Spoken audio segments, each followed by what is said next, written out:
What is up, everyone? This is Rancer and welcome to another unboxing video for November 22nd, 2013. And I know you might be looking at the video right now and saying like, oh, why aren't you showing the games? You did that in the previous ones. Well, I'm going to actually do this one a little differently. I actually got the games right here in my EB Games bag. So let's actually go ahead and take a look at the games. Now, these are two of the biggest Nintendo major releases coming out this year. One is a 3DS and one is a major Wii U exclusive, in which this Wii U exclusive could probably maybe decide the fate of the Wii U in the future, depending how well and how many Wii U consoles it sells. The two games we have is the 3DS one is The Legend of Zelda: A Link Between Worlds, the sequel to the Super Nintendo classic A Link to the Past. And I'm really looking forward to this 3DS title because I really am looking forward to it. But we'll talk about each one. And the second game I got, which I think maybe a lot of people might get this might get this along with the Wii U for Christmas, and like I said, will probably decide the fate of the Wii U in the future. The game is Super Mario 3D World. That stuff. So now we know that stuff. These are the only two games I got today. And for those who are wondering about the Xbox One launch, I'm fully aware it came out today, but unfortunately I'm not going to be buying the Xbox One console. And the reason is because, number one, it's way too expensive. I mean, you see the price on the console? Like $500. I mean, really? It's like, geez. Yeah, so like it's $500 for the console. Number two, quite honestly, I'm not really a big fan of Microsoft when it comes to gaming consoles. I mean, I do like the computers and that stuff, but I'm just not a huge fan of their consoles, really, to be honest. I'm not a huge fan of theirs. Though. So quite personally, I think the Xbox One at this point, and because of all the negative crap that's been going on for the console, I don't really think the Xbox One's not going to sell very well. At least maybe for a while though. Like I'd say maybe in the next half a year or maybe so forth. And that stuff until like half a year or maybe maybe a year or so later. That's when the sales are going to pick up and when Microsoft has to cut down price if they want to compete against Nintendo and Sony and that for the console wars. Which honestly I don't really care though about too much, but anyway. And so anyways, let's start off with The Link Between Worlds actually first. I got my thing over here so I can take a look. And so now let's see, like you see it's the front. I actually took a look. It's actually a gold cover thing. It's just like the Wind Waker HD front cover for the game. There's a Link Between Worlds, and it's the Master Sword. So on the back it says a new adventure in the beloved world of Hyrule. Brave all new dungeons, face a fresh threat from a shadowy world, and travel both worlds using an incredible new power. Merge into and out of walls, beat dungeons like never before. Now, this is the new ability they showed off Nintendo showed off in several shows, where basically you become a part of the wall and you can walk against it. And there's several, and what they said actually, they said there's a ton of puzzles in the game that make great use of that ability. And so I'm actually really interested to see what Nintendo can do with this ability. Also says, explore the Hyrule made famous.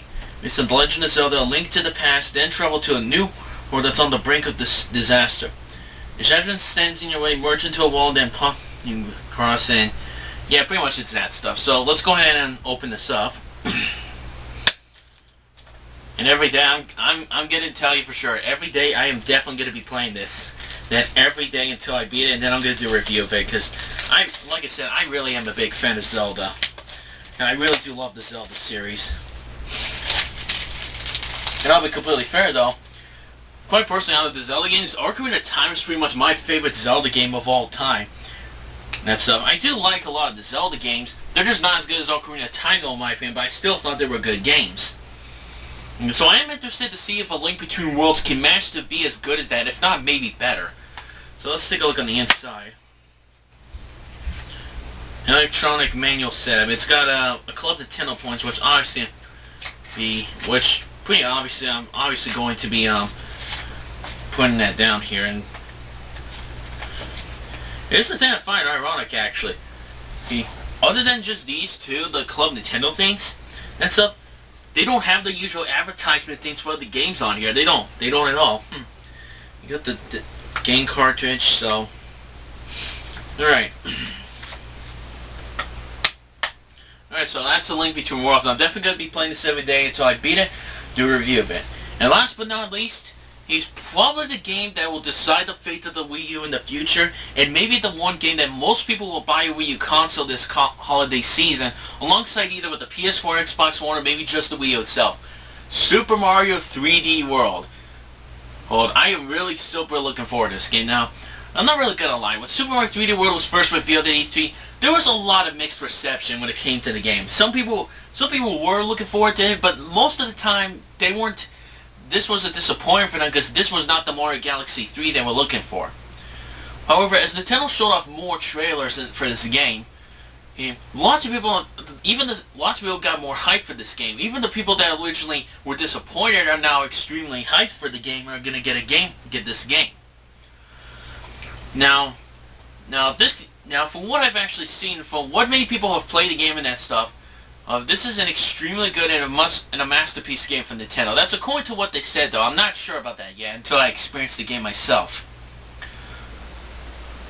So then, and I have a feeling this game is going to be one of those games where you don't judge a game or a book by its cover. And so anyways, then as you can tell, you see Mario, Luigi, Peach, and Toad, and you see the cats below, that stuff. And here's the back action. If you can see on the back here, I took a look earlier. It says you can use either the Wii Remote and Nunchuck, Wii Remote plus Classic Controller, or use the Wii U Pro Controller, and you can use the Wii U Gamepad. Which is interesting. However, I've seen that you can use just the Wii Remote if you want to. Because usually when they do, they add a Nunchuck into it alongside it to show that you can use that along with it if you want to. And I find it extremely good. So the back of it says, explore a world, a whole new world. Make your way to the goal pole on your own or with friends.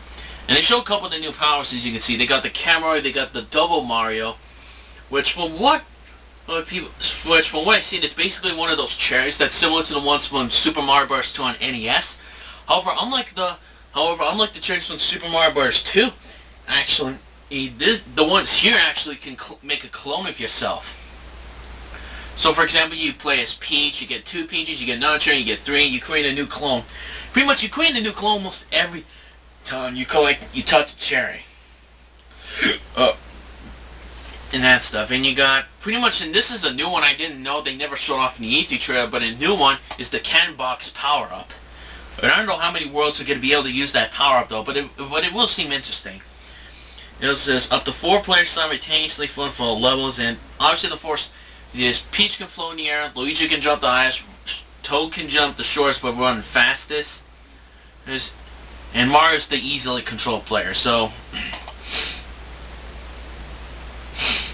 And by the way, it's actually 4:42. It's already getting dark. I mean, seriously, around here in winter time, it gets dark pretty fast. Alright. Okay, let's unbox this very quickly.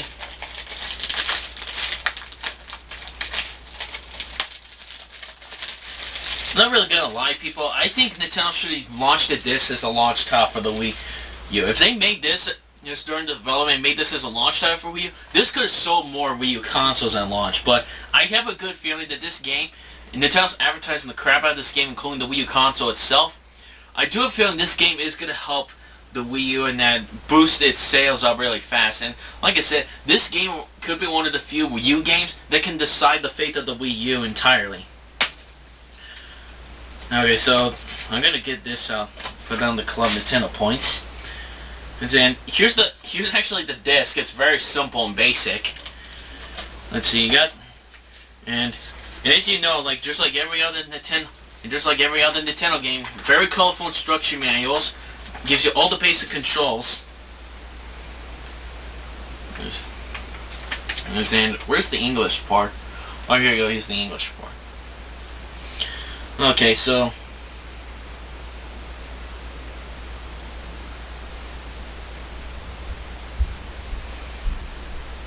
Let's see. Welcome to a frame while hold. Oh, okay. So they brought this feature back actually from New Super Mario Bros. U or the previous ones, where you press the on here. You can actually press the elbow to turn the bubble. Or like after you die and that stuff, you can turn the bubble. Now, I'm hoping that maybe because of this, I hope they don't do that when a person is about to die in that. Not to fall to death and they press the L button to skip. I hope they don't do that, but I just hope so. And so anyway, that's it for that. They got... And another thing, I'm also quite surprised. Again, they don't have the usual advertisement things on these anymore. So, I don't know why that's happening. Hanging that. Maybe Nintendo decided, you know what? Nobody doesn't really use these anymore, so why don't we just get rid of it? So I don't really quite understand that, actually, to be honest. Because I think it would have been a good idea to give them like other major good games like Wonderful 101 to advertise it. That way when parents actually see, that way when children actually look at it, they can see what other great games are available on the console. I think they could have done that, but still. Alright, so that is it for my unboxing video. I hope you enjoyed it. And for those who might be wondering about my playthrough for Super Mario 3D World, I'm going to say this. I am going to be doing this a 100% walkthrough of the game. I'm definitely going to be attempting to do that.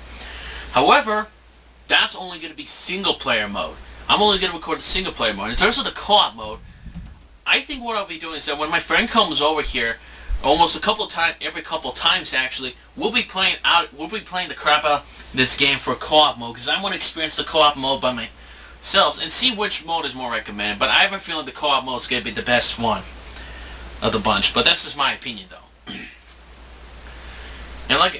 And just like I said, for Zelda Link Between Worlds, I'll be playing every day until I beat it, and then I'll give you a review score on what I think of the game.